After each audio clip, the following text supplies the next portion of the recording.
السلام عليكم ورحمة الله وبركاته. فيديو جديد وديكور جديد هنحاول نعمله مع بعض النهاردة.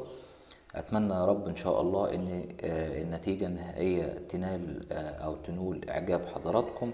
هبدأ باستخدام غطاء جالون كبير عشان أعمل دوائر في الحائط بتاعنا النهاردة. طبعا هستخدم 3 مقاسات مختلفة. ده المقاس الأول، وهنا معانا المقاس التاني أصغر شوية، وبعد كده هستخدم مقاس أصغر شوية، وبقلم الماركر هعمل الدوائر عشان أبدأ أشتغل عليها. طبعا حضراتكم تقدروا تستخدموا قلم رصاص أو قلم ماركر تقدروا تشتغلوا بيه. بعد ما عملنا الدوائر بتاعتنا هبدأ أعمل الخطوط اللي هي بتاعة الرهات عشان آخد ال ال الألوان بتاعتي على الحائط. هقيس من ناحية اليمين وهقيس من ناحية الشمال. أنا هنا عملت قياس 10 سنتي. تقدروا حضراتكم تغيروا القياس حسب المساحة. دايما بقول الكلام ده لأن أنا هنا بشتغل على عينة صغيرة. وبعد كده هبدأ أحط شرايط اللزق بتاعتي. هسيب خط واحطها على خط بحيث ان انا تبقى الخطوط في الاخر متساويه، يعني الخط اللي انا هشتغل باللون البيج يبقى نفس قياس الخط اللي انا هشتغله باللون البني. وهبدأ باستخدام اللون البيج اخد اول شيء الخطوط اللي هي الخارجيه بعيد عن الدوائر. يعني انا هقص على الدوائر او هحرر على الدوائر، وهاخد الخطوط زي ما انتم شايفين حضراتكم كده باستخدام الفرشاية، وش او وشين حسب ما تحتاجوا الحائط عشان ما يبقاش مكشف معانا.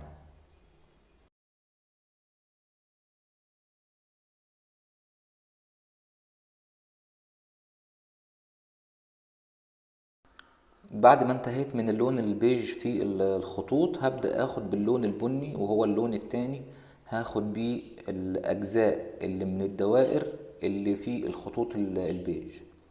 يعني انا خدت الخطوط البيج الاول، وبعد كده هاخد الاجزاء اللي من الدايره اللي موجوده في الخطوط البيج. يبقى انا عكست عشان لما اعمل المرحله اللي جايه هتبقى برضو بنفس الطريقه، بس العكس.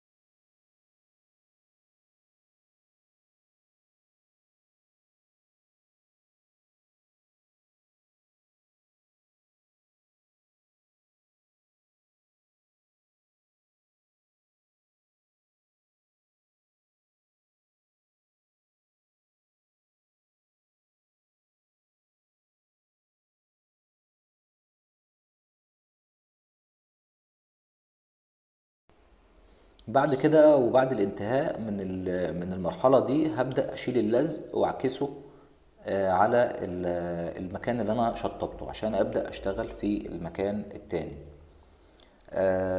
وهعمل نفس الطريقة برضو.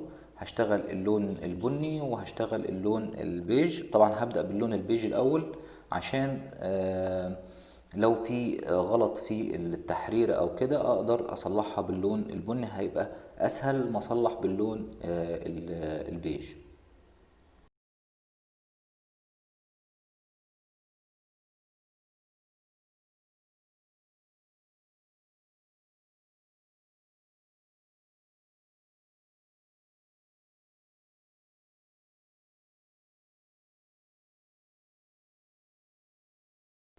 هبدأ باللون البيج الأول. هعمل الأجزاء اللي في الدوائر اللي فاضلة بنفس الطريقة دي. هحاول أحررها واحاول اخلي ايدي مظبوطة عشان الدوائر تطلع مظبوطة. لو عندك في الحائط اللي انت شغال عليه المكان اوسع او الدوائر اكبر تقدر تحط شريط لزق وتشتغل عليها، فمفيش مشكلة.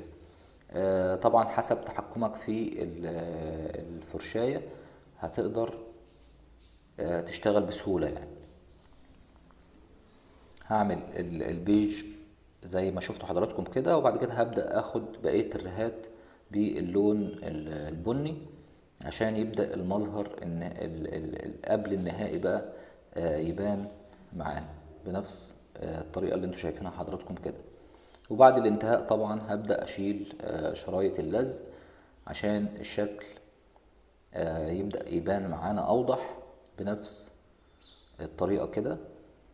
لو في اي تناتيش او اي حاجة من شريط اللزق تقدروا بنفس الالوان تصلحوها بمنتهى السهولة.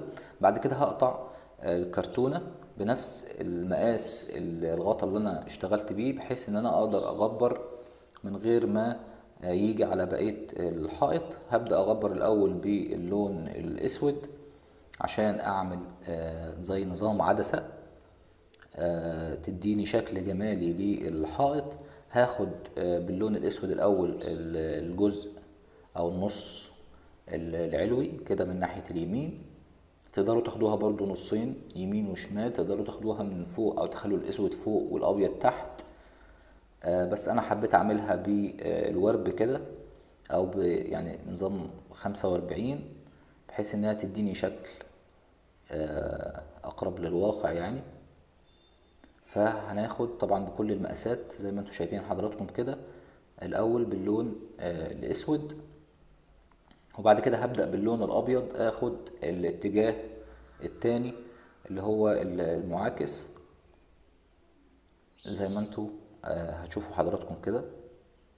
تغبيرة بسيطة خفيفة. طبعا انا هنا كل اللي انا استعملته هو بلاستيك نص لامع، ساتيني نص لامع او اميلشن نص لامع، كل اللي انا استخدمته في الفيديو بنفس الطريقة دي كده. طبعا الشكل بدأ يظهر معانا ثلاثي الأبعاد أو تأثير العدسة البارزة شوية. وبعد كده هنعمل نقطة انعكاس بيضة في الجزء اللي فوق بنفس الطريقة اللي انتوا شايفينها حضراتكم كده، عشان كده يبقى ادانا الشكل النهائي لديكورنا النهاردة. بتمنى يا رب يكون عجبكم واستفدتوا من الفيديو. لو عجبكم الفيديو ما تنسوش تعملوا اشتراك ولايك على الفيديو، وتسيب تعليقك او استفسارك تحت الفيديو وانا هرد عليه ان شاء الله. اشوفكم الفيديو الجاي، والسلام عليكم ورحمة الله وبركاته.